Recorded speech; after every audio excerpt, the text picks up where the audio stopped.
mantan kombatan, setia menanti. Demi Panglima, mereka tetap berdiri, meski tangan mengadah, meminta berkah. Dalam damai yang tak jua memberi arah. Sudah sekian purnama berlalu, setia tak pudar walau hati pilu. Tiap janji diukir, diucap penuh asa. Namun kenyataan pahit menyapa mereka. Di sisi lain, Panglima bertahta, menghuni gedung mewah, melaju di mobil perkasa. Di panggung pilkada, mereka bicara, sabar, ini perjuangan yang panjang jalannya.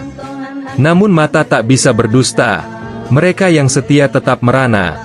Sementara sang pemimpin menata, hidup gemilang dengan segudang fasilitas ada. Janji terus terucap, bagai angin lalu. Di bibir terhias manis, di hati penuh ragu.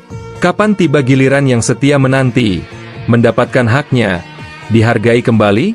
Wahai Yang Maha Kuasa, saksikan kami, berilah keadilan bagi yang setia menepi, agar damai ini bukan hanya semboyan, tapi menjadi berkah bagi semua insan.